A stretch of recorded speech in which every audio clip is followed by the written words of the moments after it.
buenas tardes. Sean bienvenidas y bienvenidos a la cuarta sesión del Seminario Internacional en Materia Penal, Procesal Penal y Género, organizado en el marco del 43 aniversario del Ministerio Público y Día del Fiscal en el Distrito Fiscal de Lima Norte. Para dar inicio a la actividad, saludamos a las distinguidas autoridades que nos acompañan el día de hoy. Al presidente de la Junta de Fiscales Superiores de Lima Norte, el doctor Marco Antonio Yaipen Zapata, a la Comisión de Evento Académico, presidida por el fiscal superior Dani Fernando Campana Ñasco e integrado por los fiscales provinciales Ronald Eduardo Caballero Benítez y Juan Manuel Méndez Navarro. A nuestros ponentes invitados, el magíster Luis Felipe Bramón Arias Torres y al doctor José Luis Pacheco de la Cruz. A las y los señores fiscales superiores, adjuntos superiores, provinciales y adjuntos provinciales. Al personal administrativo y médico legal y a toda la digna asistencia que nos acompaña el día de hoy. A continuación, tenemos las palabras de saludo y bienvenida al ponente a cargo del fiscal provincial Ronald Eduardo Caballero Benítez, integrante de la Comisión de Evento Académico. Doctor Caballero, muy buenas tardes. Por favor, si puede hacer uso de la palabra.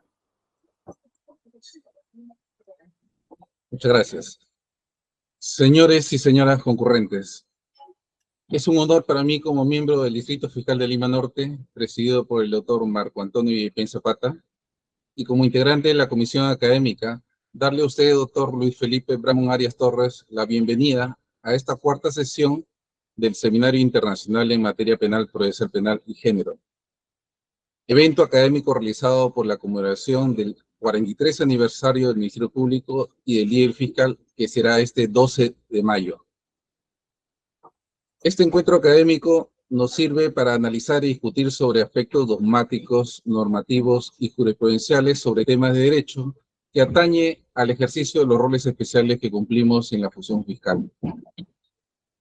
En relación a la temática de antijusticia penal y las causas de justificación, es un tema de relevancia, ya que se trata de una categoría del delito que los integrantes del Ministerio Público realizamos para determinar si un hecho constituye delito o no. Claro está, con el análisis de las otras categorías del delito. Análisis que realizamos los fiscales de todas las especialidades y que hoy están presentes en este evento académico, como son la Fiscalía de Violencia contra la Mujer, de Trata de Personas, de Drogas, Anticorrupción, Tránsito, Ambiental, y la Fiscalía que no investigamos los delitos especializados antes mencionados. Doctor Bramón Arias, soy testigo de su calidad personal y académica al haber tenido como maestro en la escuela de posgrado, de la cual estoy seguro que hoy todos los presentes podremos deleitar de su disertación. Para concluir, me permito expresarles de manera personal mi regocijo por la presencia de ustedes en este evento académico. Muchas gracias. Muchas gracias por la palabra, doctor Caballero. Antes de dar inicio con la ponencia, reiteraré algunas recomendaciones para garantizar el adecuado desarrollo del presente evento. Rogamos mantener los micrófonos apagados durante la exposición.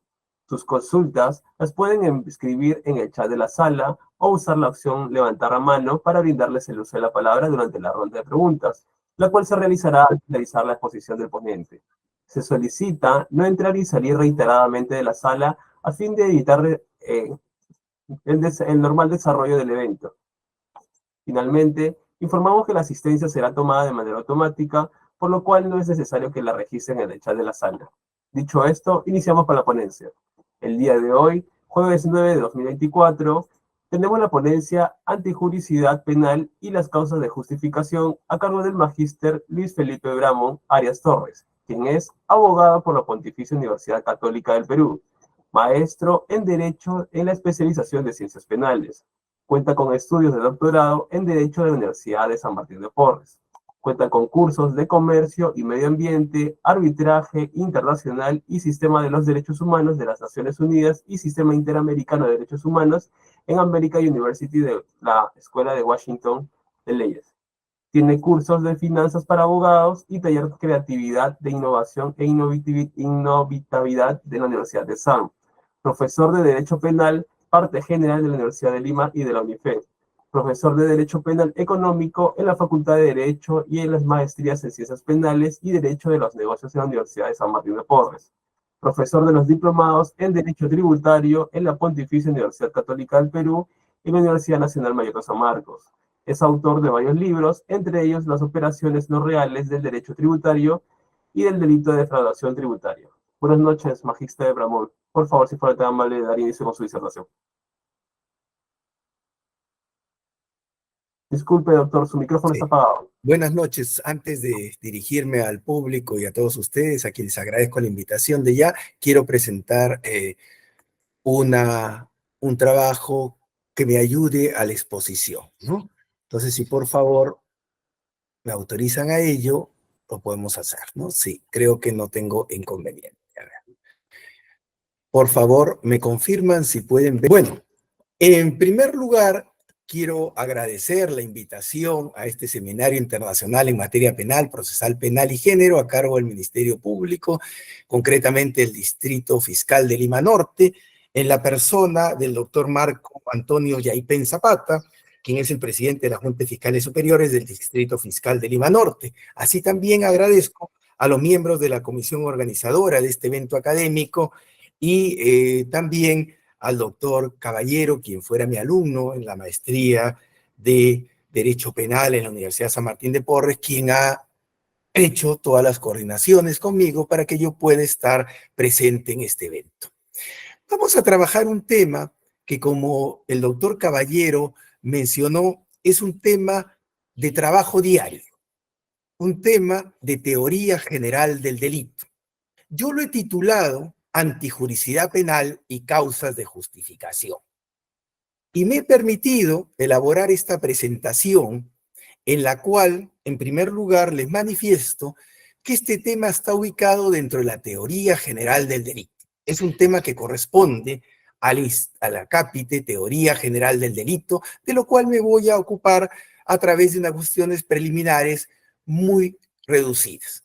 ¿Qué cosa es la teoría general del delito? Un método dogmático a partir de proposiciones indiscutibles.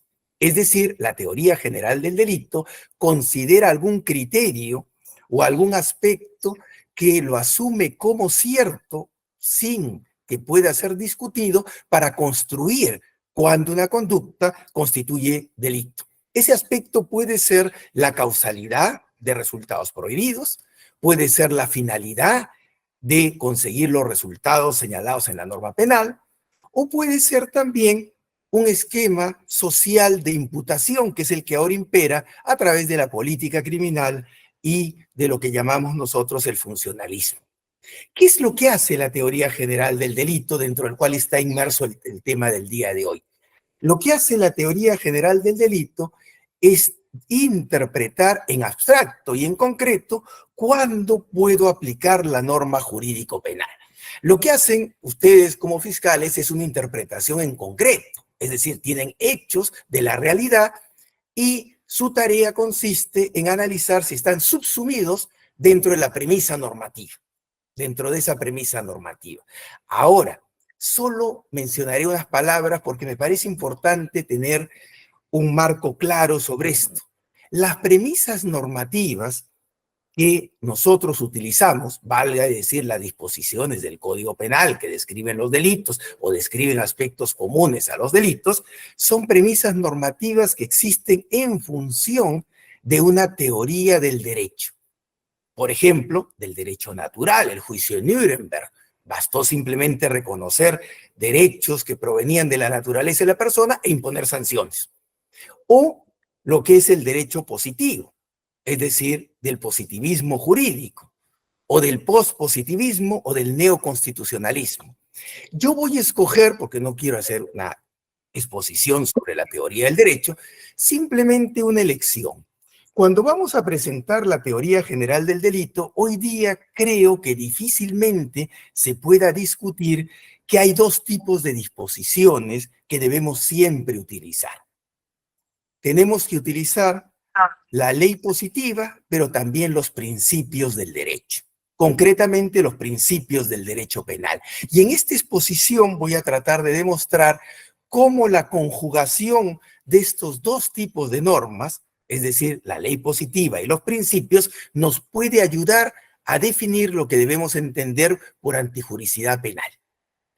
Siguiendo con esta idea, diré lo siguiente. Cuando nosotros revisamos la ley positiva, encontramos una diferencia entre normas primarias y normas secundarias. ¿Qué son las normas primarias? Son las normas prohibitivas o de mandato. Siempre en el derecho penal decimos, eso está prohibido, matar.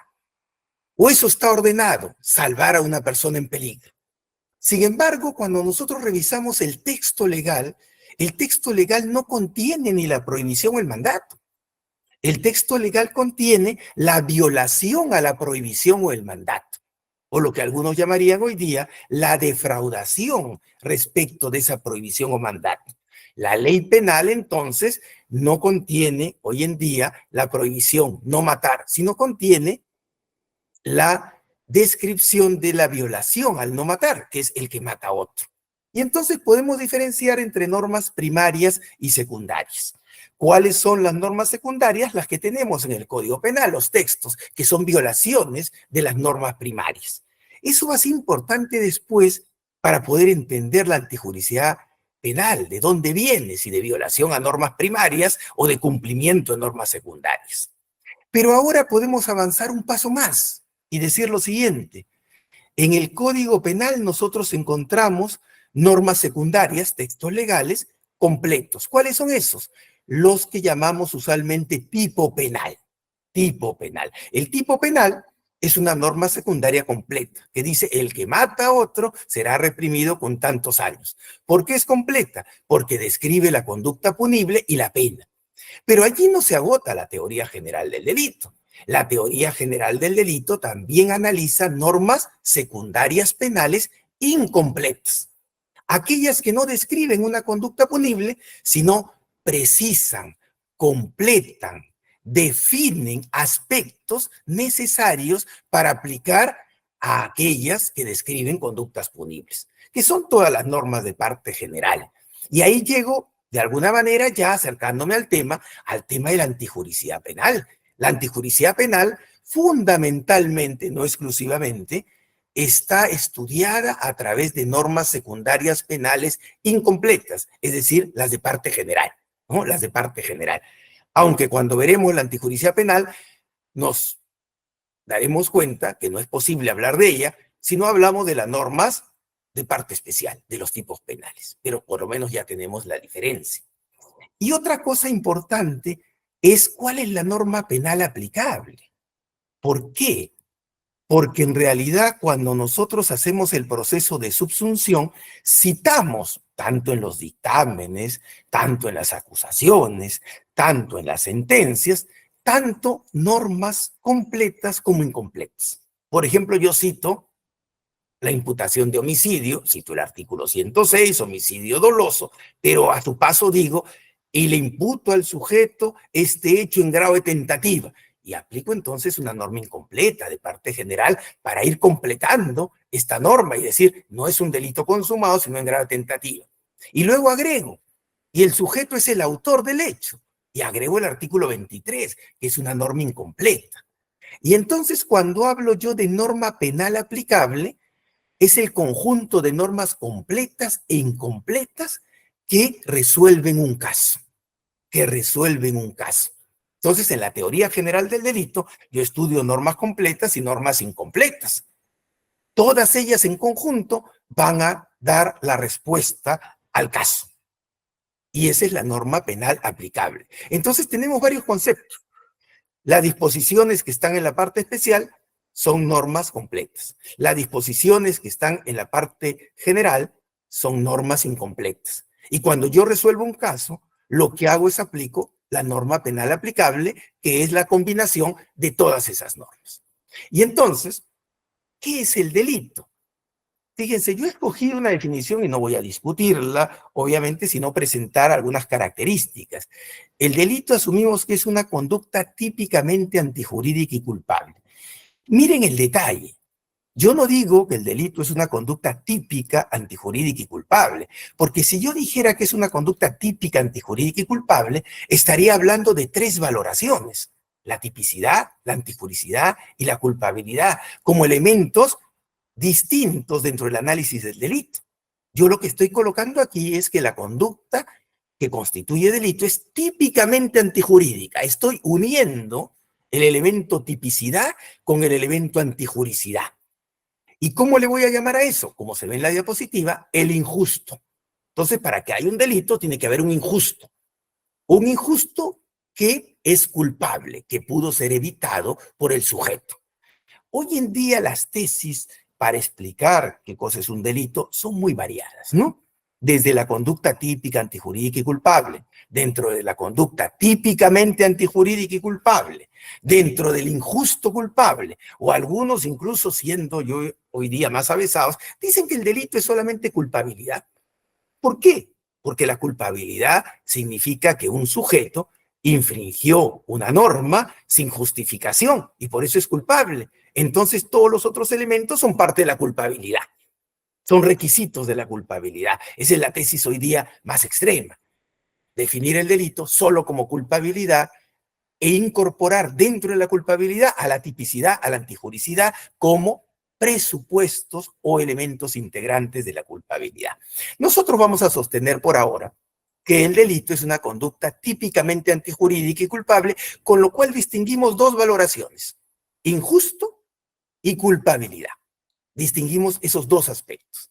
Habiendo distinguido esos dos aspectos, nuestra pregunta es, ¿y dónde está la antijuricidad penal? ¿Está en la tipicidad? ¿Está en el injusto, que es tipicidad y antijuricidad? ¿O está en la culpabilidad? Nosotros vamos a ubicar la antijuricidad penal como una categoría que se dirige hacia el injusto. Con lo cual, cuando vemos en esta diapositiva ubicación sistemática y decimos la antijuricidad penal es una categoría autónoma a considerar luego que se constata la tipicidad, no. La antijuricidad penal no está separada de la tipicidad, porque la conducta es típicamente antijurídica. Es una sola valoración. Entonces, ¿cuál es la ubicación sistemática de la antijuricidad penal? Es aquella categoría que incluye la tipicidad como forma de afectación al bien jurídico. Entonces, la ubicación sistemática de la antijuricidad penal está involucrando tipicidad y antijuricidad, concibiendo que la tipicidad es un elemento de la antijuricidad. No puede haber antijuricidad penal si no hay tipicidad. Fíjense lo que estoy diciendo. No puede haber antijuricidad penal si previamente no hay una tipicidad. ¿Y por qué digo que la tipicidad es parte de la antijuricidad? Porque la antijuricidad la estoy concibiendo como lesión o puesta en peligro de un bien jurídico. Y si la antijuricidad penal es lesión o puesta en peligro de un bien jurídico, ¿en qué momento yo analizo que esto se produzca? Ya en la tipicidad. Es decir, la antijuricidad, por su propia definición, ya involucra un análisis general en el ámbito de la tipicidad. Cuando hablamos de tipicidad, decimos, es realizar la conducta prevista en el tipo que genera un riesgo no permitido para el bien jurídico. Imputación objetiva. Oiga, cuando digo un riesgo no permitido para el bien jurídico, estoy hablando de antijuricidad, porque eso es antijuricidad penal, riesgos no permitidos para el bien jurídico. Con lo cual, nosotros vamos a asumir para efectos de esta charla y para efectos de explicar la antijuricidad penal, que la antijuricidad penal incluye como parte de ella a la tipicidad. En tanto, la tipicidad ya contempla un juicio de valor sobre el bien jurídico y la antijuricidad es la lesión o puesta en peligro de los bienes jurídicos. Y entonces, ¿cuáles son los elementos de la antijuricidad penal? Es la violación de una norma prohibitiva de mandato. Cuando digo la violación de una norma prohibitiva de mandato, estoy hablando, recuerdan ustedes, de las normas penales, en este caso, secundarias. La norma penal secundaria, la que está en el texto legal, la de que describe el tipo penal, es una violación de una norma prohibitiva. ¿Eso es parte de la antijuricidad? Sí, porque requiere en este caso que se afecte un bien jurídico a través de esa violación de la norma prohibitiva de mandato, que es la norma primaria, y que está descrita esa violación en la norma secundaria. Pero ese es el aspecto, si se quiere, positivo de la antijuricidad penal.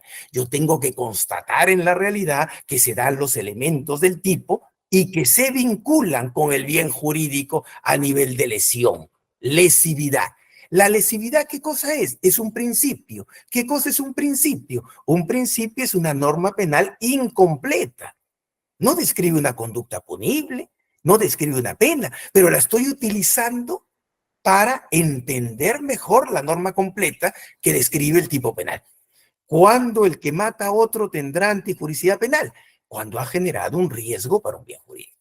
Si alguien ha realizado una conducta que no produce ningún riesgo para la vida de alguien, no configurará ese hecho homicidio. No será típico, pero tampoco será antijurídico, porque la antijuricidad requiere una lesión al bien jurídico. Aquel que dispara sobre un cadáver no realiza antijuricidad penal, porque su conducta no pone en peligro ningún bien jurídico. Y entonces la antijuricidad penal involucra la tipicidad en el ámbito de la lesividad, que es una norma penal incompleta.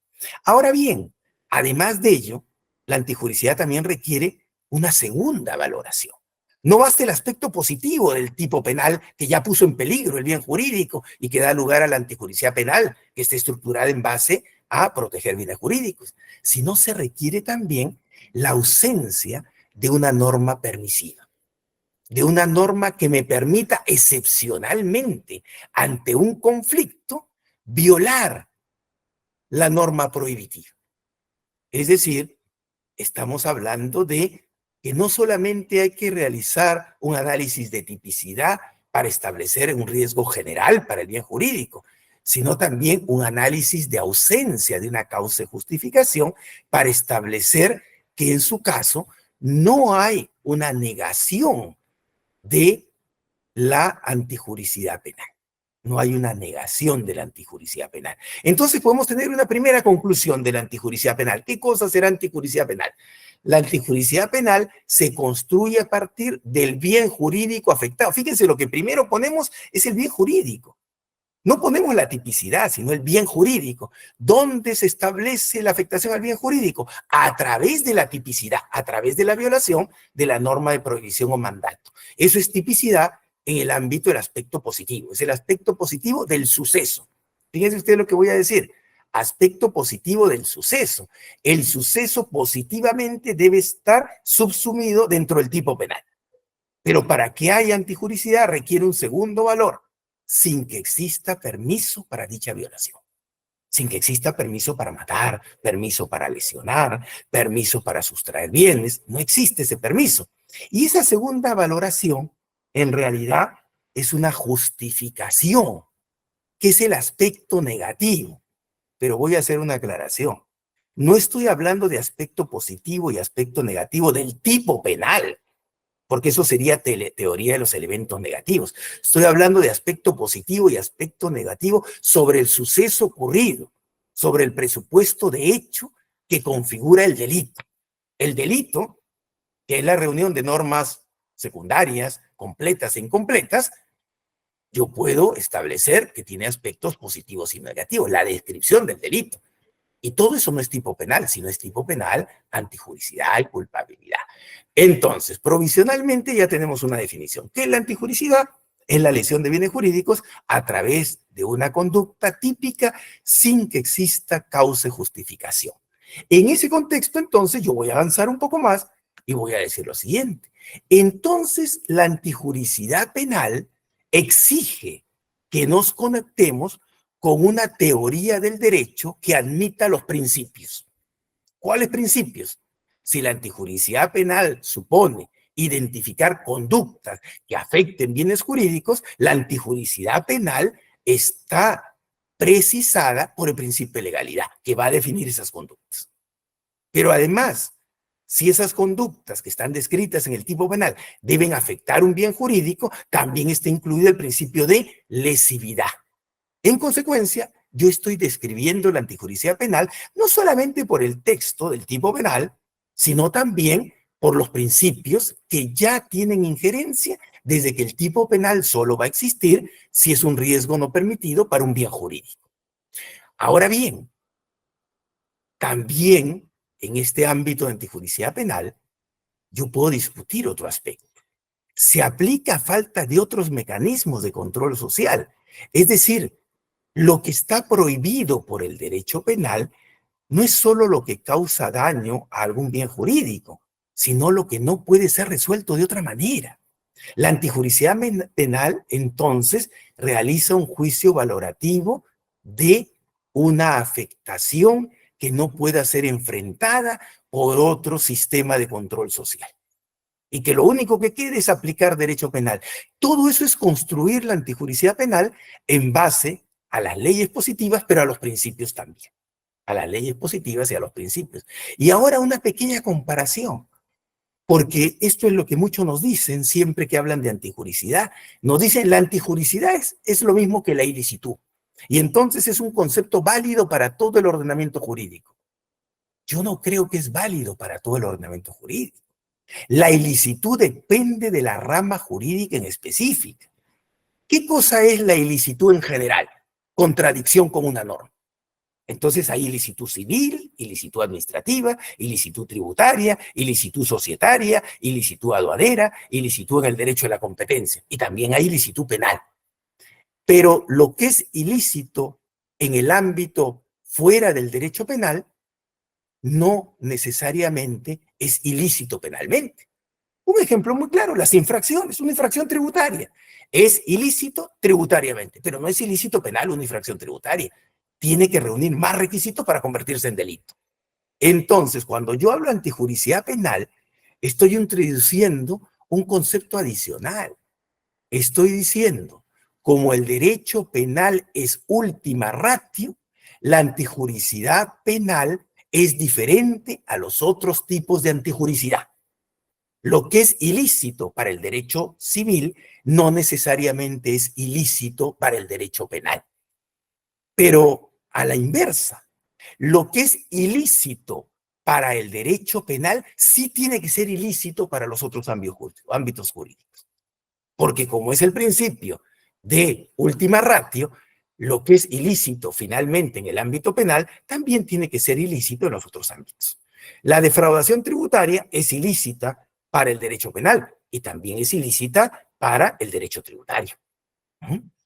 Siempre habrá esa concatenación. Esto va a ser muy importante después, por ejemplo, para discutir si es que lo que está permitido en el ámbito penal no genera daño en otros ámbitos, ni ilícito en otros daños, en otros ámbitos que deba ser indemnizado. Oiga, no es delito porque no es ilícito penal, pero sí es ilícito administrativo, tributario, entonces hay que indemnizar. Entonces ahí vamos a ver cómo funcionan también las causas de justificación. Dentro de este ámbito, entonces, ¿cuál es el esquema de la antijuricidad penal? Fíjense, el esquema de la antijuricidad penal y el orden en que he colocado estas imágenes no es casual. ¿Qué es lo primero que hay que mirar? El bien jurídico afectado.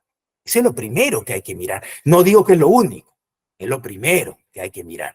Y luego de mirar el bien jurídico afectado, yo tengo que comprobar que ese bien jurídico afectado fue realizado por una conducta punible descrita en la ley penal completa. Pero además, debo imputar al tipo penal. Fíjense ustedes que la imputación al tipo penal es una imputación que nosotros hacemos, o ustedes hacen también seguramente, la imputación objetiva, la imputación subjetiva. Eso se llama desvalor del acto. Pero para que haya antijuricidad penal no basta el desvalor del acto, ¿no? No basta que se pueda imputar un hecho, sino hay que ratificar que en ese desvalor del acto que ya origina, quizás acá en la diapositiva se pudo haber agregado, el desvalor del acto ya supone un desvalor del resultado general. Claro, si yo mato a alguien, ya he puesto en peligro una vida o la he menoscabado. Pero ¿yo qué hago en la antijuricidad ya para comprobar si se confirma esa antijuricidad? Realizo un desvalor global del resultado. Esa palabra global es fundamental. Porque alguien podría decir, oiga, pero si ya mató, hay desvalor del resultado. Siempre. Claro, pero el derecho penal va a ser un desvalor global. ¿Qué es un desvalor global? Analizar no solo que alguien ha violado la norma prohibitiva, sino establecer si globalmente esa conducta es ilícita penal en el ámbito de haber merecido una causa de justificación. Entonces, el esquema de la antijuricidad penal supone analizar tanto la tipicidad como acto general de afectación al bien jurídico, como luego analizar las causas de justificación como permiso excepcional para afectar un bien jurídico en situaciones de conflicto. En situaciones de conflicto. Siguiendo esta línea, podemos tener ahora una previa visión de la antijuricidad penal. ¿Qué cosa es la antijuricidad penal? La antijuricidad penal supone, acá lo he puesto en sentido negativo, pero en sentido positivo, supone lesividad, conducta punible, dolo o culpa y ausencia de causa de justificación. ¿Cuándo desaparece la antijuricidad penal? Cuando falta cualquiera de estos aspectos. Entonces, una afirmación adicional o conclusión adicional. Cuando yo hablo de antijuricidad penal y causas de justificación, la relación no es que las causas de justificación eliminan la antijuricidad penal, que es lo único que hay en la antijuricidad penal. Hay muchos aspectos en la antijuricidad penal. Las causas de justificación constituyen, su ausencia en realidad, para que haya antijuricidad penal, uno de los varios elementos que configuran la antijuricidad penal. ¿Cuál es el concepto de antijuricidad penal? Entonces, es mucho más amplio que establecer si existen o no justificaciones. La antijuricidad penal abarca el tipo penal, abarca la imputación objetiva, abarca la imputación subjetiva, abarca el principio de lesividad general. Todo eso. Si alguna de esas cosas falta, ya no hay antijuricidad penal. Por ejemplo, yo podría decir que la ausencia de imputación objetiva es un caso de de falta o ausencia de antijuricidad penal, porque la imputación objetiva supone la lesividad del bien jurídico y la antijuricidad penal se sustenta en esa lesividad. Entonces, miren ustedes cómo vamos encontrando que la ausencia de la antijuricidad penal puede deberse a muchas causas. ¿Por qué? Porque yo podría reemplazar ausencia de antijuricidad penal por ausencia de injusto. El injusto es la antijuricidad penal, ¿no? No abarca la culpabilidad, pero abarca el injusto. Entonces, todo lo que construye el injusto al no estar presente significa que no hay antijuricidad penal. Obviamente, uno de esos elementos es el que hoy día funciona también como título de esta charla, que es las causas de justificación. Entonces, ¿qué son las causas de justificación? En buena cuenta, son elementos que hacen desaparecer la antijuricidad penal. ¿Y por qué hacen desaparecer la antijuricidad penal las causas de justificación?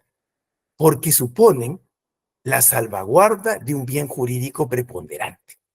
En la legítima defensa, el bien jurídico preponderante es la vida del agredido versus la vida del agresor. Y entonces la causa de justificación se sustenta en la protección de un interés preponderante. Hay un conflicto entre bienes jurídicos y se salvaguarda el más valioso. Eso es una causa de justificación. ¿Y a qué ataca una causa de justificación? Ataca al análisis global de la antijuricidad. Eso significa que cuando yo califico un hecho como típico, puedo decir que ese hecho ya inició el cumplimiento de una condición para ser antijurídico, porque la tipicidad es una condición que está incluida dentro de la antijuricidad. Pero para globalmente confirmar que ese hecho es antijurídico, necesito la exclusión de causas de justificación. Y si las excluyo, yo a través de una causa de justificación, esa tipicidad, entonces diré que no hay antijuricidad penal. Insistiré en este punto, entonces. La antijuricidad penal puede desaparecer por múltiples motivos. Uno de esos motivos es la existencia de causa de justificación. Vamos a trabajar ese motivo, porque si no, podría trabajar yo también la imputación objetiva, la imputación subjetiva, podría trabajar eso. Podría trabajar en el tema de la falta de dolo o culpa, podría trabajar el error. El error hace desaparecer una antijuricidad penal, ¿no? Por ejemplo, el error vencible, el error de tipo vencible, hace desaparecer la culpa, lo cual origina que ese acto ya no sea lo suficientemente grave para ser antijurídico penalmente. Un ejemplo, un sujeto sustrae un bien que estaba en poder de su vecino, creyendo que ese bien era el que él le había prestado hace algunos años. Siempre se quejaba porque el vecino no le devolvía el televisor que le había prestado hace 3 años. Y entonces un buen día ingresa a la casa del vecino y se lleva el televisor que le había prestado. Pero luego se da cuenta que ese televisor que él se lleva, ya una vez que ya lo tenía en su domicilio y lo comenzó a manipular, no era el que él había prestado. Era idéntico, la misma marca, el mismo modelo, pero no era el suyo, porque el suyo tenía unas marcas y este televisor no las tenía. Y entonces la pregunta es, ¿existe en esa conducta un supuesto de antijuricidad penal? ¿Una lesividad al bien jurídico que merezca ser respondida por el derecho penal? Y la respuesta va a ser no, porque el delito de hurto requiere el dolo. Y este es un caso de error de tipo, llamémosle vencible o invencible, cualquiera de los dos, eliminan el dolo. Y al no existir el dolo, ya no hay la lesividad suficiente para que el derecho penal intervenga. Ya no hay la lesividad suficiente. Y como no hay la lesividad suficiente, estoy ante un error de tipo que se sustenta en la falta de lesividad para merecer respuesta penal, en la falta de antijuricidad penal, ¿no? Alguien me diría, no, eso es falta de imputación subjetiva. Sí, pero la imputación subjetiva es parte de una evaluación en función de la antijuricidad penal, en función de la lesividad.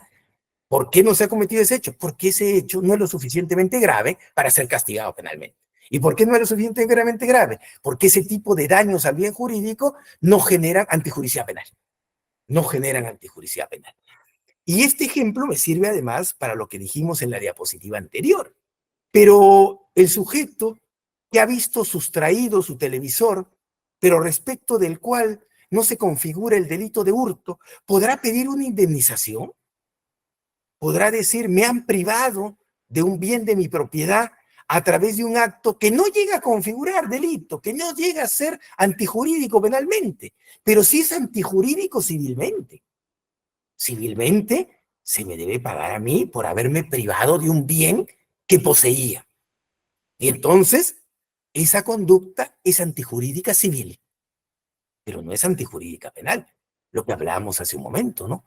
La ilicitud en un determinado ámbito del derecho no implica la ilicitud penal, porque la ilicitud penal se construye, o la antijuricidad penal se construye a través de principios. Y los principios, ya desde el propio tipo penal, van excluyendo qué casos no son suficientemente graves para llegar al derecho penal. En ese caso habría que indemnizar civilmente. Y la indemnización civil implica, obviamente, una serie de aspectos distintos a la antijuricidad penal, ¿no?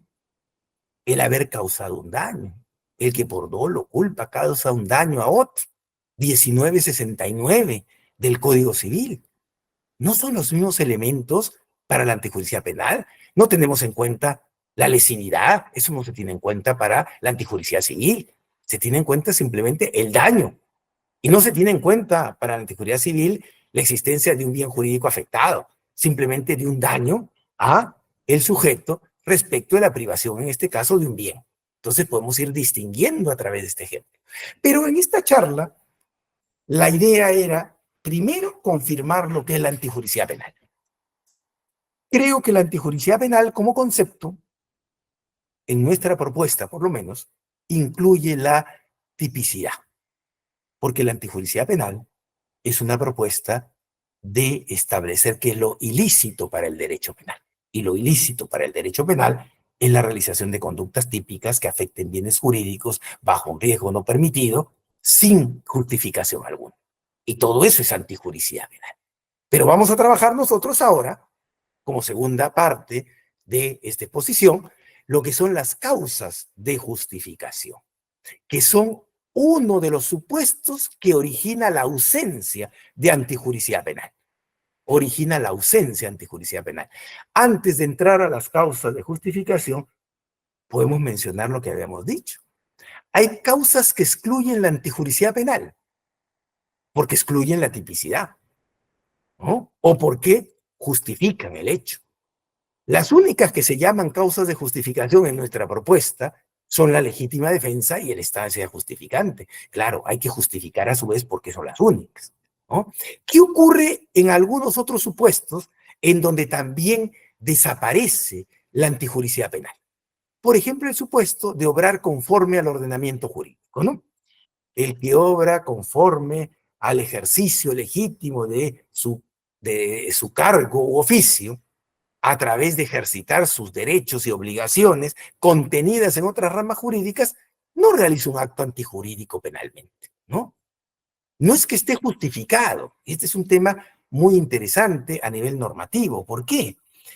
Vamos a suponer lo siguiente. El sujeto ha obrado conforme al ordenamiento civil respecto de destruir un bien con el consentimiento de su titular. Y entonces, la pregunta sería la siguiente. Cuando hay consentimiento del titular, ¿podría haber antijuridicidad penal? ¿Sería un hecho antijurídico penalmente? Y allí hay dos niveles de discusión. ¿Este hecho genera una afectación general al bien jurídico que el derecho rechaza? Y la respuesta es no, porque cuando hay consentimiento, ya el derecho penal no tiene ningún interés a proteger. Y si no tiene ningún interés a proteger, lo que desaparece es la tipicidad. Ya ese hecho no es típico, porque el derecho penal, según el artículo 4 del título preliminar, supone la lesión o puesta en peligro de bienes jurídicos, pero un bien jurídico respecto del cual el titular consienta que sea afectado, ya no puede ser protegido a nivel general por el derecho penal. Y si no puede ser protegido a nivel general por el derecho penal, entonces es un supuesto de atipicidad. Es un supuesto de atipicidad. Claro, podríamos estudiar nosotros qué cosa es consentimiento, quién lo puede brindar, en qué forma debe ser transmitido, puede ser expreso, puede ser tácito, quién tiene validez en dar consentimiento. Es lo mismo el consentimiento que simplemente la aceptación del daño, qué bienes jurídicos son objeto del consentimiento. Todo eso podríamos discutir, pero todo eso está en la esfera de la tipicidad. No está en la esfera de las causas de justificación. Allí no tengo que recurrir a una causa de justificación. El consentimiento no es una causa de justificación, sino una falta de interés de protección general de un bien jurídico. Y en consecuencia, elimina la tipicidad. Igual cuando alguien actúa conforme al ordenamiento jurídico, ¿no? Un juez ordena un desalojo, los sujetos ejecutan el desalojo y por la fuerza necesaria sacan a las personas del inmueble que ocupaban. Están obrando conforme al ordenamiento jurídico. ¿Ese hecho será un hecho típico? Yo creo que no puede calificar como un hecho típico, porque si hay una norma que me dice que esa conducta es lícita, al mismo tiempo el derecho penal no me puede decir que es ilícita. Y sería una contradicción jurídica. Entonces lo que se está atacando es la conformación de la tipicidad. Yo podría decir lo siguiente: el uso de la coacción, la violencia contra alguien para que haga algo que él no quiere, es una conducta típica siempre que no se haga conforme a derecho, no se haga ejerciendo un derecho propio del oficio o cargo, no se haga conforme al ordenamiento jurídico. Pero si se hace, ya no es típico. Es decir, estoy asumiendo que la disposición del artículo 20, numeral 8 del Código Penal, obrar conforme al derecho, lo que origina es un supuesto de atipicidad. En esa misma línea, muchos autores hoy día afirman que el 20, numeral 8, es la causa de exención de responsabilidad penal que excluye la imputación objetiva. Si yo actúo conforme a derecho, no me pueden imputar la realización del tipo penal. En consecuencia, es un tema de atipicidad, no es un tema de justificación. No es un tema de justificación. Lo diré de otra manera. Cuando hay atipicidad, significa que ya en la primera valoración general del hecho, yo voy a sostener que no es antijurídico penalmente, que no interesa al derecho penal. En el primer análisis valorativo, realizar un acto conforme al ordenamiento jurídico, así cause un agravio a alguien, es un acto permitido. Primer análisis ya no tiene relevancia penal. Destruir un bien con el consentimiento del sujeto, desde el inicio, es un hecho que no interesa al derecho penal, porque no tiene una lesividad cuando hay una falta de interés de protección del titular del bien jurídico. Y entonces no hay tipicidad. El error de tipo, desde el inicio, ya es un caso de la primera valoración de insuficiente gravedad. Oiga, hay error de tipo vencible, pero el tipo penal no castiga la conducta culposa. Entonces, mi conducta culposa no pasa el primer test de valoración para ser ilícito penal. Y si no pasa el primer test, es atípico.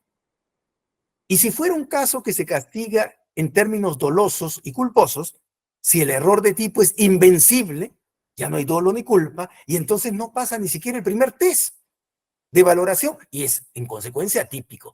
Todavía en todos esos casos no estoy hablando yo de causas de justificación, sino de supuestos de atipicidad. Lo curioso es que la mayoría de estos supuestos está en el mismo artículo, ¿no? En el artículo 20 del Código Penal.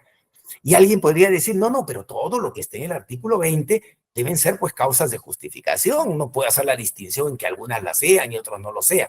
Sin embargo, la realidad es que el artículo 20 contiene una serie de supuestos de exclusión de responsabilidad penal, sin decirnos cuál es la causa de la exclusión de la responsabilidad penal.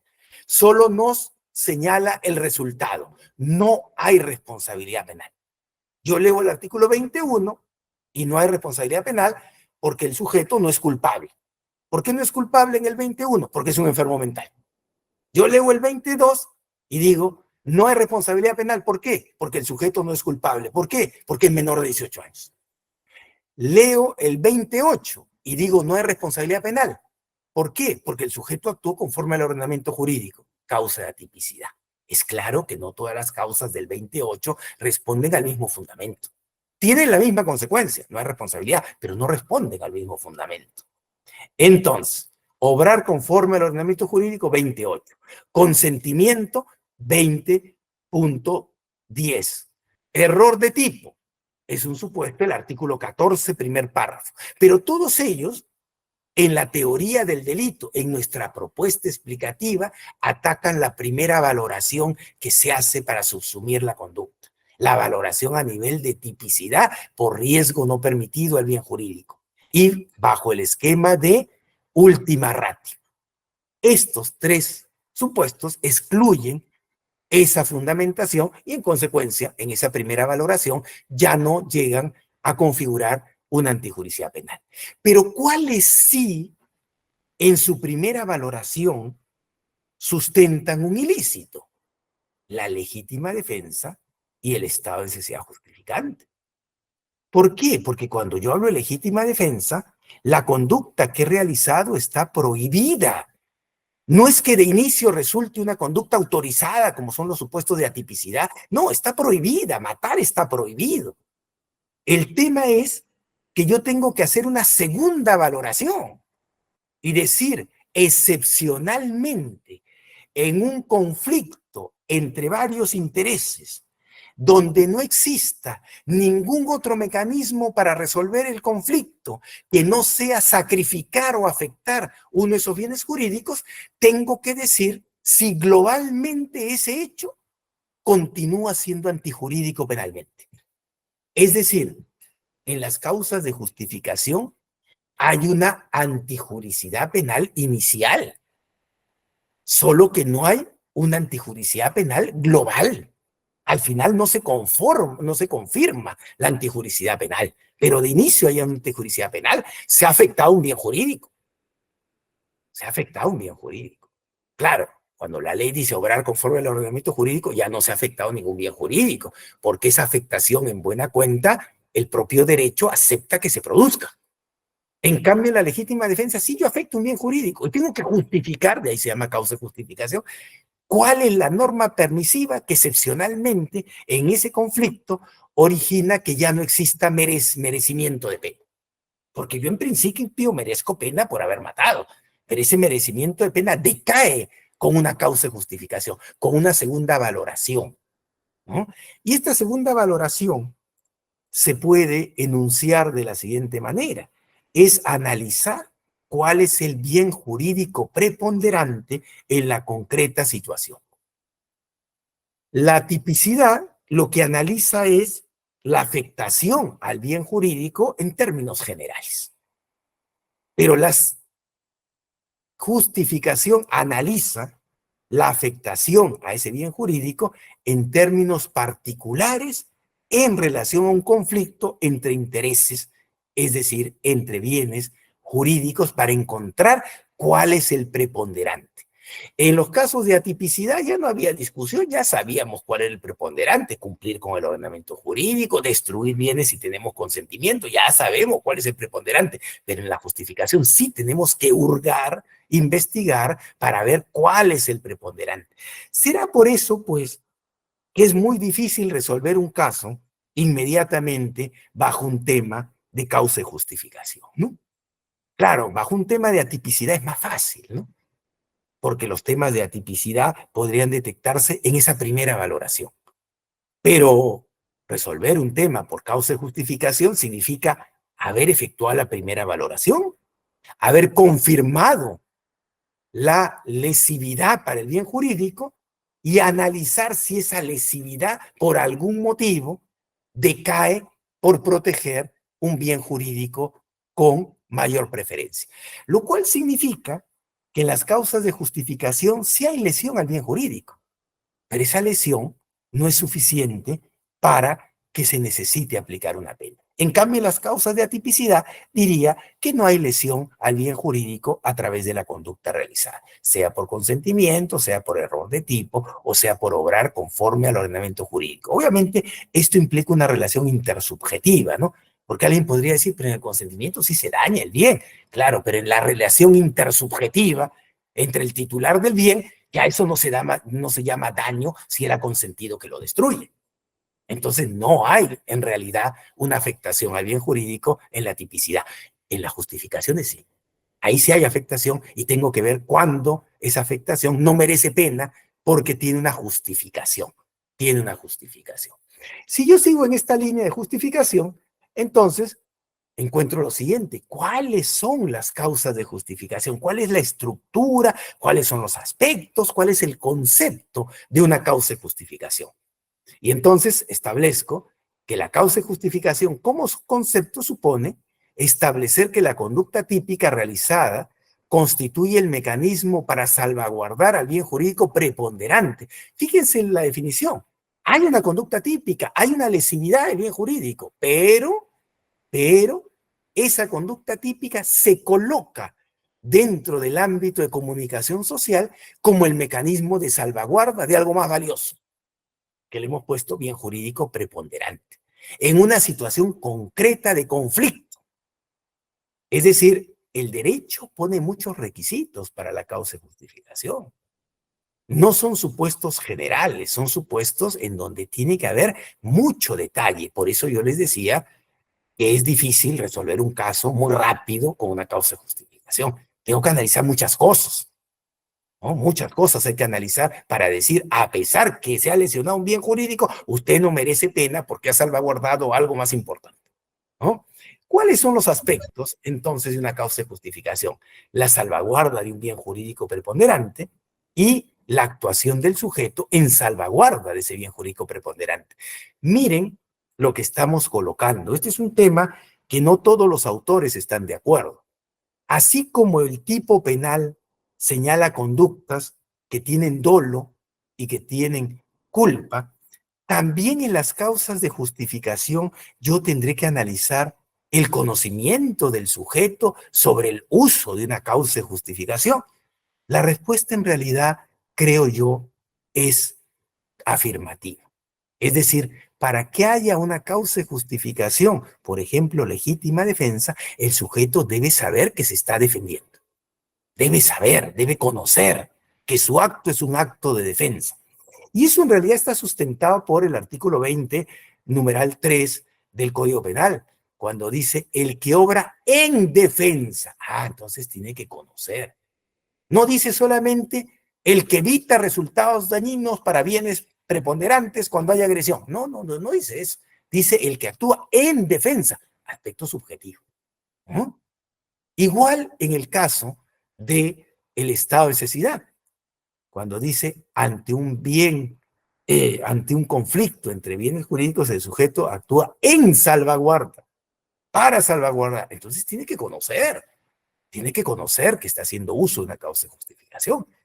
Yo ponía un ejemplo de un sujeto que, por ejemplo, mata a otro y luego que lo ha matado se entera que al haberlo matado le estaba en ese momento salvando la vida a un tercero, al cual estaba a punto de matar este sujeto al cual él mató.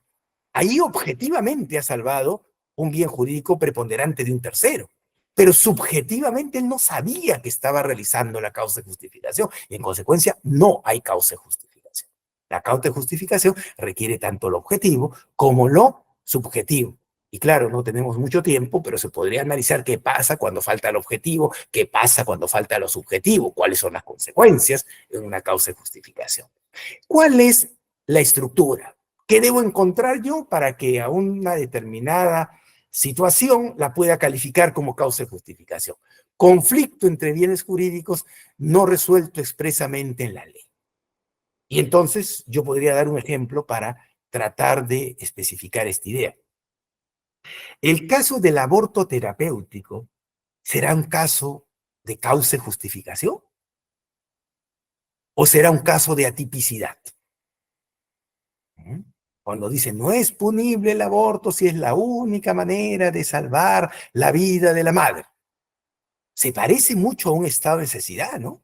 Conflicto entre dos bienes jurídicos que se resuelve porque la ley estima el más valioso salvando a la madre cuando ella confirma la salvación de su vida. Tengo requisitos, obviamente, pero la pregunta ¿es una causa de justificación? Algunos autores dicen que sí. Particularmente creo que no es una causa de justificación, sino una causa de atipicidad. Ya hay una decisión legislativa en ese caso, en esta situación entre bienes jurídicos, ¿cuál es el bien jurídico que legalmente hace que el derecho penal deba intervenir o no intervenir? Entonces, no podemos hablar, creo yo, de una causa de justificación. Segundo elemento de la estructura, conducta típica para proteger bienes jurídicos. Claro, la causa de justificación supone la tipicidad, porque recuerden ustedes, es una segunda valoración. La primera es confirmar la tipicidad, la segunda es establecer la causa de justificación que hace que no haya antijuricidad penal. Entonces supone siempre la tipicidad. Y en la salvaguarda del bien jurídico preponderante.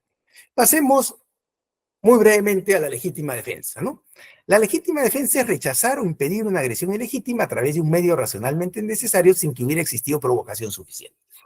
Pues eso es lo que dice el artículo 20, numeral 3. ¿Cuál es la naturaleza? Proteger un bien jurídico preponderante en la concreta situación. ¿Por qué? ¿Por qué en este caso se sustenta la legítima defensa? Se dice que es para hacer prevalecer el ordenamiento jurídico. Como el sujeto no tiene una defensa efectiva en ese momento del orden jurídico, no tiene al policía que le va a proteger para que no le roban, no tiene a alguien que proteja para que no le disparen, entonces él mismo se hace cargo de ratificar lo que el ordenamiento jurídico dice. Entonces la legítima defensa se sustenta en el ordenamiento jurídico y eso obviamente tiene sentido porque en la legítima defensa hay una agresión. Alguien va en contra del ordenamiento jurídico, afectando a una víctima y la víctima sustenta, ratifica el derecho otorgado por el ordenamiento jurídico al defenderse. Entonces ese es el sustento, naturaleza de la legítima defensa. Aquí algunos temas ya muy breves, ¿no? Agresión ilegítima, es el presupuesto. Mientras que la necesidad racional del medio empleado y la falta de provocación suficiente son elementos adicionales. Todos se requieren. Pero ¿por qué a uno le pongo el presupuesto? Por una razón muy sencilla. El presupuesto es lo mínimo que debe existir para poder sustentar que hay legítima defensa, sea perfecta o imperfecta. Si no hay agresión ilegítima, ya no hay, en ese caso, legítima defensa. Ya no hay. Tiene que haber una agresión ilegítima con todos sus requisitos. Si yo me imagino una agresión ilegítima, es decir, no existe, ¿podrá haber legítima defensa? No, no puede haber, es el presupuesto. Es lo que es indispensable para que haya legítima defensa. Oiga, yo me imaginé que el sujeto que venía corriendo hacia mí me iba a golpear. porque estaba mal vestido, estaba sucio, estaba gritando como un loco. Y entonces yo dije, este sujeto me va a golpear. Y entonces yo saco un cuchillo y cuando pasa cerca de mí, le introduzco el cuchillo. ¿Hay legítima defensa? No, porque no hay agresión ilegítima, fue imaginaria, ¿no? Fue imaginaria. Pero ¿qué podría haber? Miren ustedes, ¿eh? Podría haber incluso un error de tipo invencible porque hay ausencia de los presupuestos de la causa de justificación. Y entonces yo ya no lo resolvería como causa de justificación, sino como error de tipo invencible y diría no hay antijuricidad penal. Pero claro, habrá que ver si se dan todos los elementos de un error de tipo invencible en ese caso, ¿no? La agresión ilegítima y el otro tema que es importante en estas palabras breves ya finales, la agresión ilegítima debe ser dolosa, en mi concepción. Hay autores que dicen que la agresión ilegítima también puede ser culposa. Es decir, el ataque del cual uno se defiende puede ser por un descuido de una persona. Yo ponía un ejemplo como el siguiente. Estoy en una determinada esquina de una calle, veo que un automóvil está a punto de arrollar a una niña y que el sujeto que maneja el automóvil está distraído hablando por su celular. Cojo una piedra y le tiro la piedra al parabrisas. El sujeto inmediatamente reacciona y frena y se salvó la vida a la menor. ¿Ese es un caso de legítima defensa? ¿Legítima defensa de terceros? La respuesta, particularmente creo, no. No es legítima defensa, porque no ha habido agresión. No ha habido agresión.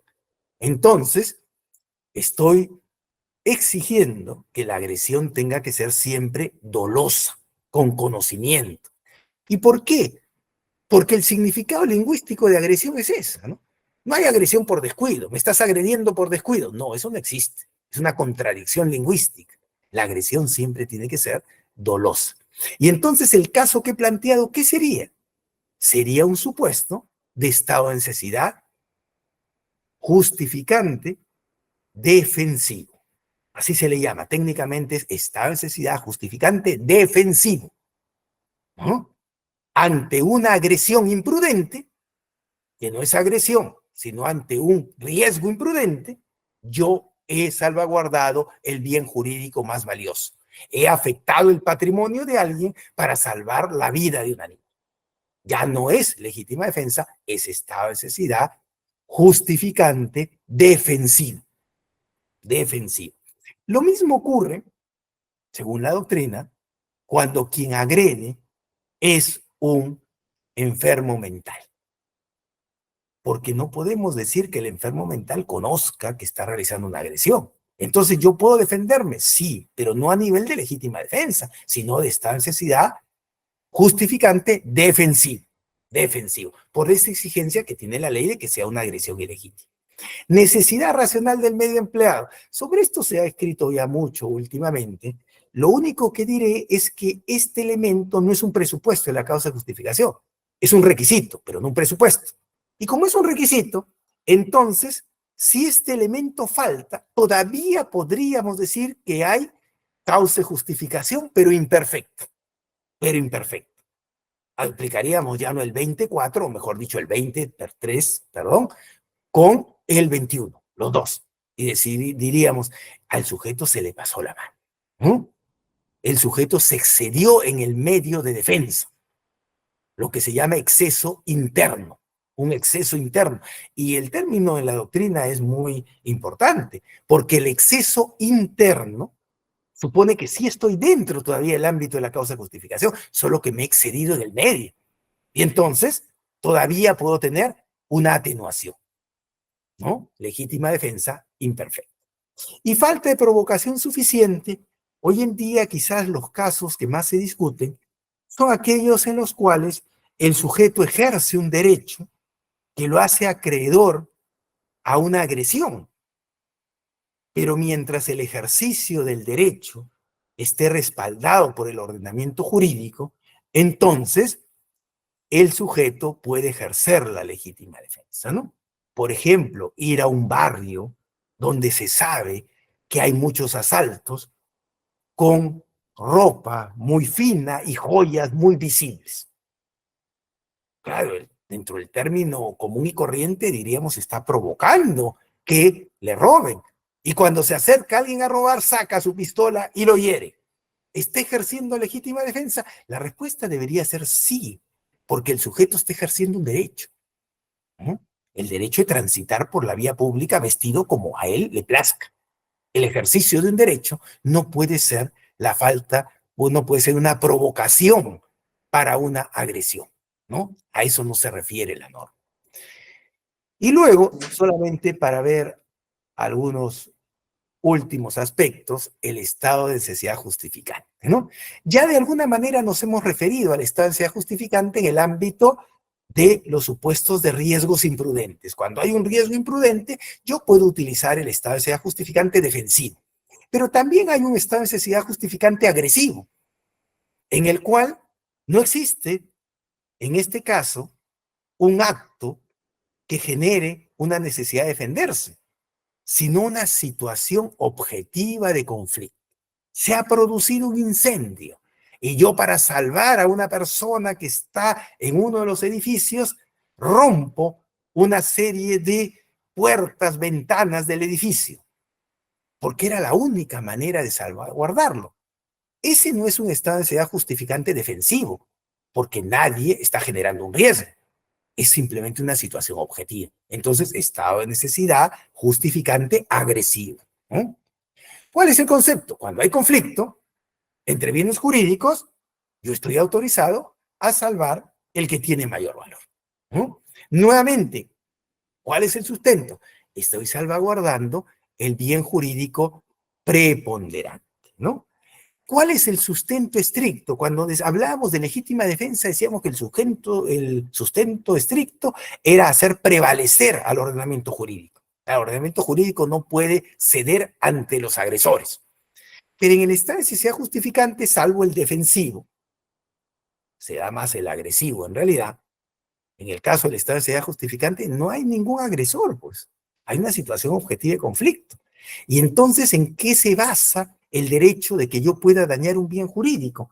En la tolerancia que debe tener una persona de que sus bienes favorezcan la existencia y, si se quiere, que mantengan los bienes jurídicos en peligro. Es decir, un deber de solidaridad. El deber de solidaridad es el que sustenta el estado de necesidad justificante agresivo. Lamentablemente tengo que tolerar ser solidario, ¿no? Por ejemplo, nuevamente en el caso del incendio, el sujeto trata de ingresar y no puede romper la puerta.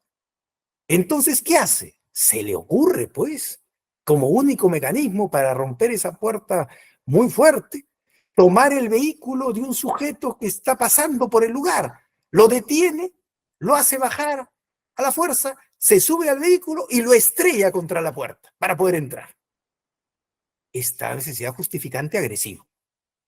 En ese caso, el sujeto debe soportar por solidaridad, debe tolerar que se haya afectado su bien jurídico, sí, porque se ha salvaguardado otro más valioso. Es un caso en el cual desaparece la antijuricidad penal. Pero regresando a nuestro tema original, sí se mantiene la antijuricidad civil en ese caso. Y entonces hay que indemnizar al sujeto por el daño producido al destruir su vehículo estrellándolo contra la puerta. ¿Y quién debe indemnizar? Bueno, allí el derecho penal en realidad no ha escrito mucho, pero algunos opinan que el obligado a indemnizar es el que ha obtenido el beneficio de salvaguarda de su bien jurídico. Me han salvado la vida en función de dañar el vehículo de un tercero que no tenía que ver nada con el evento. Yo tengo que indemnizarlo, porque si no habría un enriquecimiento de mi parte en sentido relativo. Me he enriquecido porque conservé mi vida, pero he destruido un bien, ¿no? Entonces, el estado de necesidad justificante nos muestra más claramente que una cosa es antijuricidad penal y otra es antijuricidad en otras ramas jurídicas. Puede mantenerse la antijuricidad fuera del derecho penal sin que eso genere la obligación de que haya antijuricidad penal, ¿no? Genere la obligación de que haya antijuricidad penal. Y lo último simplemente es, y bueno, ¿y cómo yo determino cuál bien es más valioso que otro? Al igual que en la legítima defensa, se tienen que analizar muchos aspectos, ¿no? Hoy día en la modificación de la legítima defensa habla de la intensidad del daño, la peligrosidad del sujeto, los medios con que se cuente para la defensa. Todo eso también hay que aplicarlo en el estancia justificante. Y hay que adicionar también en buena cuenta el real riesgo para el bien jurídico. Hace unos años, en los Estados Unidos, un bombero que tenía a su pareja de bomberos para sostener la manguera, la pareja del bombero se golpeó al bajar al lugar y no pudo levantarse. ¿Qué hizo el bombero? Él no podía sostener solo la manguera. A un transeúnte lo obligó bajo amenaza de golpearlo a que lo ayude a sostener la manguera para evitar que un incendio creciera en un centro comercial. Entonces la pregunta es, en ese caso, ¿hay esta necesidad justificante agresivo? La respuesta, creo yo, sí. Y es perfecto, sí. Porque a pesar que se ha afectado la libertad de un sujeto, que en teoría es más valioso que el patrimonio del centro comercial, lo que tenemos que decir nosotros es que se afectó la libertad del sujeto por 20 minutos, 25 minutos. Es decir, fue una afectación muy pequeña respecto de la gran riqueza que se salvó en el centro comercial. Entonces yo tengo que analizar en concreto cuál bien jurídico es más valioso, ¿no? Por razones de tiempo, hasta aquí voy a terminar esta exposición. Espero que esta exposición haya podido transmitir en ustedes algunas ideas que finalmente puedan ser motivo de reflexión en su práctica laboral. Muchas gracias a todos ustedes. Pregunta que nos hicieron de llegar de manera interna, ¿ok, doctor? Dice, ¿podría haber agresión ilegítima si un sujeto hace que su perro pitbull ataque a una persona? Sí, es una pregunta muy interesante, ¿no? En realidad, ordenar a un perro que ataque a otro sí puede configurar, sin duda, una conducta típica, ¿no? De la cual el que recibe el riesgo puede defenderse, ¿no? Si bien es cierto, siempre se dice en los textos de derecho penal que la conducta es conducta humana, no hay duda que cuando un perro ataca está siguiendo las instrucciones de un humano. Y entonces se mantiene lo que yo decía en algún momento, ¿no? Ese dogma. ¿Cuál es el dogma? El dominio del sujeto sobre la conducta. El dueño domina a ese objeto que se convierte en un riesgo contra alguien. Y entonces, evidentemente, quien sufre ese riesgo se va a defender. Y la defensa puede implicar, obviamente, incluso matar al perro, ¿no? Alguien podría decir, no, es excesivo, pues porque el perro solamente podría dañar levemente, pero no matar. Bueno, en el ejemplo planteado dicen que un perro pitbull, yo tendría muchas dudas que un perro pitbull solamente pueda generar lesiones, porque además, hasta donde yo sé, esos perros están entrenados para atacar básicamente a los seres humanos directamente hacia el cuello y en consecuencia son muy riesgosos. Entonces yo puedo ejercer legítima defensa porque hay una agresión ilegítima, ¿no? Lo interesante de ese caso podría ser, pero ¿qué ocurre si yo ingreso a una casa sin permiso de sus habitantes y el perro que cuida la casa sale a enfrentarme? ¿Allí podría ejercer yo legítima defensa? Parece que no, parece que quien ha agredido soy yo, ¿no? Parece que yo he provocado la agresión y ahí sí yo no podría pedir una legítima defensa. Lo que podría discutirse en ese caso es que si el sujeto usa un perro pitbull para defender su patrimonio en su casa, ese uso del perro pitbull es un uso proporcional, ¿no? Es decir, cumple con la racionalidad del medio empleado o es excesivo, ¿no? Claro, yo ponía un ejemplo en clase que era un poco más descabellado, ¿no? Y decía, ¿qué ocurre si alguien para defender su inmueble no pone un perro pitbull, sino pone un león en su casa? Bueno, el león, sin duda alguna, parece desproporcionado, pues, parece desproporcionado. Ahora, ¿significa, y siguiendo con la línea, que ya no hay legítima defensa? Yo diría que no, porque se cumple el presupuesto, hay agresión ilegítima, estoy combatiendo una agresión, solo que me he excedido. Y entonces tendré el derecho a que me disminuyan la pena. Claro, no es una legítima defensa perfecta, ¿no? Y ya de acuerdo a las circunstancias se tendrá que ver cuánto de disminución de pena puedo ser acreedor. Pero evidentemente todavía yo conservo, si yo no he realizado ninguna agresión y el perro me viene a agredir, yo puedo ejercer la legítima defensa, ¿no? Espero que con eso aclaremos un poco, ¿no? Sí, muchas gracias por la respuesta tan ilustrativa, doctor. El doctor Edison decidió realizar su consulta de manera escrita y se lee así. En el caso de los efectivos policiales que actúan en legítima defensa, ¿es correcta su detención?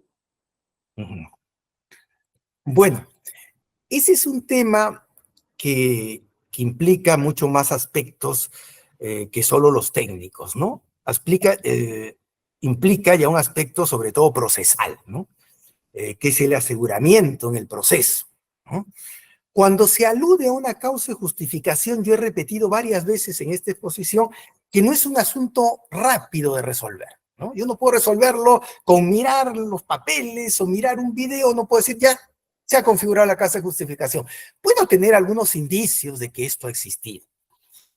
Cuando se alude a una causa de justificación, yo diría ya en sentido técnico penal, pero dejo también el tema procesal de lado, en sentido técnico penal, yo diría que si podemos nosotros fundamentar un indicio de que se ha producido el presupuesto de la causa de justificación, el presupuesto, me han agredido y yo he reaccionado, o había una situación objetiva de necesidad por el descuido de alguien o porque se generó un evento que realizaba conflicto entre bienes jurídicos. Si yo demuestro, en este caso, que existe el presupuesto, yo creo que no debería caber la detención, debería discutirse. Pero claro, eso no es lo único que se analiza en una detención, se analiza otros aspectos, ¿no? Sobre todo el riesgo procesal, el riesgo de obstaculización que pudiera ejercer, quizás con más razón un efectivo policial. Ya son otros aspectos que son más allá de lo que podríamos exponer hoy día, pero que habrá que tomar en cuenta. Y eso va del lado que para resolver un caso utilizamos varias disposiciones, ¿no? Disposiciones sobre el ámbito penal, sí. Si hay el presupuesto, podríamos decir que no debe haber una detención. Pero si hay otras disposiciones procesales que hacen merecedor a que sea la medida más adecuada, también hay que contemplarlos, ¿no? Muchas gracias, doctor, por resolver la pregunta. Y la última consulta de la noche la realiza el doctor Omar Tazaico y dice así. En el ejemplo del perro que se le ordena atacar a otro perro, ¿qué bien jurídico se lesiona y quién es el sujeto activo? A ver, el derecho penal todavía mantiene la idea de que los perros, si me lesionan a un perro, son bienes para los sujetos, ¿no? Se utiliza un término muy curioso, ¿no? Se le dice semovientes, semovientes, pues los semovientes son bienes. Y entonces tendríamos que hablar de un delito contra el patrimonio. Sin embargo, las cosas van cambiando, no sé si para bien o para mal, o por lo menos es importante profundizar en las ideas. Y claro, he visto en la propaganda que hay los animales como sujetos de derechos. Y entonces hay propuestas que sostienen que el animal es el propio agraviado, se convierte en un sujeto de derecho, ¿no?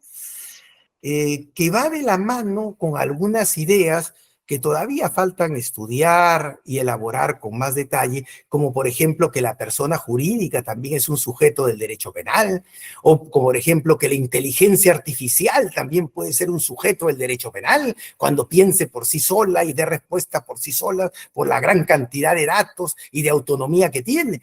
Son discusiones que se están generando. Pero yo diría que hoy por hoy el perro es un bien que forma parte del patrimonio del titular y entonces correspondería usualmente calificar como delito de daños, ¿no? Sin embargo, hay también los tipos penales de daño y maltrato animal, ¿no? En los cuales ya surge un poco de duda si realmente estamos considerando solo bienes como parte del patrimonio o estamos considerando de que sí son seres, como se dice, sensibles y que esa sensibilidad es suficiente para considerarlos como sujetos pasivos de la acción delictiva. Quizás del delito todavía no, pero de la acción delictiva sí, porque contra ellos, seres sensibles, recaen los daños. Y siempre sería el titular, obviamente, el propietario en estos casos, creo yo. Siempre sería el titular, el propietario, incluso en estos delitos, que obviamente seguiremos viendo cómo se van configurando, ¿no? Gracias, doctor, por A resolver la ustedes. pregunta. Doctor Caballero, ¿desea realizar alguna pregunta? No, solamente ya ante la culminación, doctor Bramón Arias, todos los asistentes hemos sido testigos de su gran calidad académica. Como dije al inicio, soy testigo de su calidad académica, pero hoy a todos los participantes, cerca de 300 participantes, hemos sido testigos de esa gran calidad académica. Un agradecimiento muy profundo por su aceptación. Muchas gracias, doctor. Muchas gracias también por la invitación, muchas gracias a ustedes y espero poder colaborar con algo siempre en la medida de que me lo requieran. Muchas gracias a todas las personas que participaron durante la ronda de preguntas. Asimismo, agradecemos al doctor Bramón Arias Torres por la ponencia que nos acaba de brindar. Antes de pasar con la siguiente disertación, invito a nuestro ponente, así como a todos los asistentes, a que por favor participen en la fotografía protocolar de la actividad. Por favor, si fueran tan amables de prender sus cámaras.